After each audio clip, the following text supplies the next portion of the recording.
ఒక వీడియో అనేది వైరల్ అవుతా ఉంది, ఏదైతే జనసేన ఎమ్మెల్యే కోడూరుకి సంబంధించి.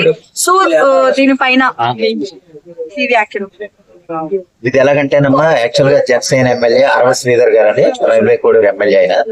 అయితే ఏంటంటే అతను ఒక మహిళని సంవత్సరంన్నరగా లైంగికంగా వేధిస్తున్నారని ఆయన వాడుకుని వదిలేశారు. ఇప్పుడు ఏ దారి లేకుండా వదిలేశారు అనేది వైసీపీ ఎమ్మెల్యేలు ఒక ఆయన విమర్శ చేశారు. అది సహజంగా వాళ్ళిద్దరూ అంగీకారం అయి చేసి ఉన్నారో లేదో తెలియదు. ఆ విషయంలో ఆ మహిళ చెప్పలేదు, లేదా రైల్వే కోడూరు ఎమ్మెల్యే అరవ శ్రీధర్ గారు చెప్పలేదు. ఈ విషయంలో వైసీపీ ఎమ్మెల్యేలు ఊరి దాన్ని ఆ టాపిక్ ని బయటికి తీసుకొచ్చి హైలైట్ చేస్తున్నారు, వీడియో అప్లోడ్ చేశారు. అది యాక్చువల్ గా ఏంటంటే అది పర్సనల్ గా వాళ్ళు ఇతర అంగీకారం అయితే చేసుకున్నారో లేదు, ఏమైనా అదైతే నేను తప్పుగానే భావిస్తున్నానమ్మా. ఎలాగంటే ఒక ప్రజలకు ప్రాతినిధ్యం వహించే ఒక ఎమ్మెల్యేలుగా ఉండి, ఒక పార్టీ తరఫున ఒక నాయకుడిగా ఉండి ఆ విధంగా చేయటం అనేది తప్పే. అయితే ఏంటంటే వాళ్ళు ఏ విషయంలో వాళ్ళు అంగీకారం అయ్యి వాళ్ళు ఏ విధంగా చేస్తున్నారు అనేది, దాన్ని మనం అత్యాచారం అనే మాటలు వాడచ్చో, లేదా లైంగికంగా వేధిస్తున్నాడు అనే మాటలు వాడచ్చో మనకు తెలియదు. కానీ అది వైసీపీ ఎమ్మెల్యేలు ఆ విధంగా చెప్పడం అనేది మరి ఆ అమ్మాయి ఏమన్నా మళ్ళీ బయటకు వచ్చి ఏదైనా బ్లాక్ మెయిల్ చేసే ఉద్దేశంతో వాళ్ళు ముందుకు వచ్చారేమో మనకు తెలియదు. ఓవరాల్ గా చెప్తే ఏంటంటే ఈ విషయంలో న్యూస్ బయటకు వచ్చింది కాబట్టి. ఇక్కడ ఇంకో విషయం ఏంటంటే తల్లిదండ్రులు లేని యువకులను ఎక్కువగా యువతలను ఎక్కువగా టార్గెట్ చేసి వాళ్ళను కూడా గర్భవతి చేసి మళ్ళీ అబార్షన్ కూడా చేయిస్తున్నారు అని చెప్పేసి కూడా ముఖ్య అవును అవును. ఇది ఎలాగంటున్నానంటే నేనండి, ఇది యాక్చువల్ గా భయపెట్టడం వల్ల జరిగితే తప్ప వాళ్ళ అంగీకారం అయితేనే అంతవరకు వెళ్తుందండి. ఇది ఎలాగంటున్నానంటేనమ్మా, సపోజ్ ఆ అమ్మాయికి సంవత్సరంన్నరగా ఉంటుందంటే ఎంత అంగీకారం లేకపోతే అతనితో ఉంటుంది, అది కూడా మనం గ్రహించాలి. ఇక్కడ దానికి అత్యాచారం పేరు పెడతాం, లేకపోతే లైంగిక వేధింపులని పేరు పెడతాం. అది వైసీపీ వాళ్ళ మాట ప్రకారం వాళ్ళు ఆ మాటలు తీసుకొస్తున్నారు. అయితే ఏంటంటే ఏదేమైనా సరే ఒకవేళ గవర్నమెంట్ కనుక దీని మీద, లేదా పవన్ కళ్యాణ్ గారు ముఖ్యంగా, ఎందుకంటే జనసేన పార్టీ ఎమ్మెల్యే కాబట్టి పవన్ కళ్యాణ్ గారు ఏమన్నా చర్యలు తీసుకుంటారనేది ముందు చూడాలి. ఆ విషయంలో ఎవరు తప్పు ఏంటనేది ఆయన నీకు తేల్చాలనుకుంటున్నాను. ఈ విషయం ప్రత్యేకంగా చెప్పాలంటే అరవ శ్రీధర్ గారిది తప్పు ఉండొచ్చు, కానీ ఏంటంటే ఆ అమ్మాయి ఏ విధంగా కమిట్ అయింది, ఈ విషయంలోకి ఎందుకు వచ్చింది, సంవత్సరంన్నరగా ఆమెతో ఎలాగుంటుంది అనేది మనకు తెలియదు. ఆ విషయాల మీద కొంత ముందుకెళ్తే సీరియస్ గా తీసుకుంటే కనుక మా పవన్ కళ్యాణ్ గారు చర్యలు తీసుకునే అవకాశం ఉంటది, తీసుకోవాలని నేను కోరుకుంటున్నాను. నాట్ ఓన్లీ జనసేన, ఇంతకు ముందు కూడా గతంలో చూసుకుంటే కొన్ని పార్టీస్ నుంచి కొన్ని ఇలాంటి వీడియోస్ కానీ లేకపోతే ఇలాంటి ఇష్యూస్ కూడా నడుస్తూ ఉంటాయి కదా.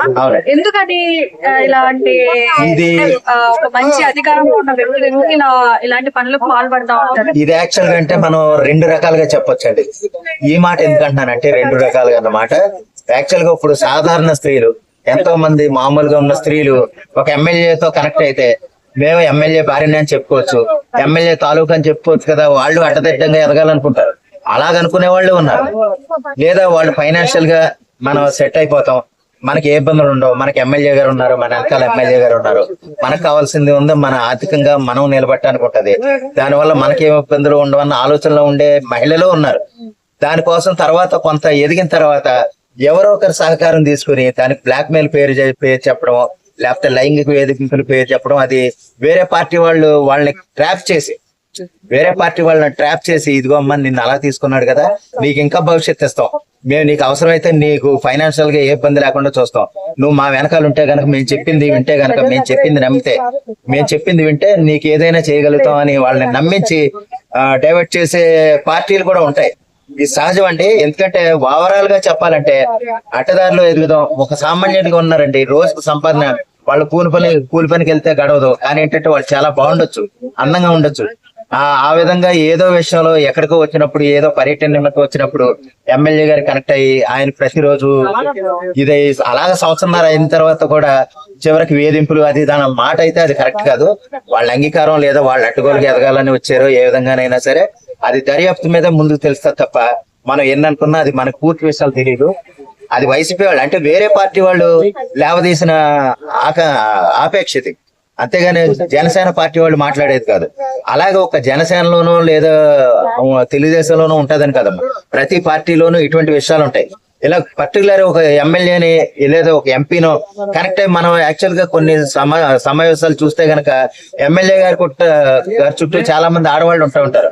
అది ఎవరో ఒకళ్ళు పిలిస్తే వచ్చిన వాళ్ళు చాలా మంది ఉంటారు. అలాగా ఎందుకంటే ఎమ్మెల్యే గారు కనెక్ట్ అయితే కనుక మన లైఫ్ సెట్ అయిపోద్ది అనుకుని భావించే వాళ్ళు చాలా మంది ఆడవాళ్ళు నేను చూశాను నా పర్సనల్ గా.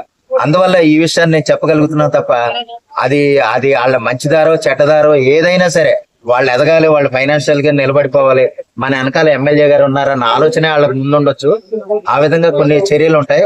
దానికోసం మనం లైంగిక వేధింపులు లేకపోతే రాజకీయ అత్యాచారాలు ఈయన అనేది సహజం సమాజంలో. అది అలా జరగకుండా వాళ్లే చూసుకోవాలి, వాళ్ళ పార్టీ నాయకులు చూసుకోవాలి.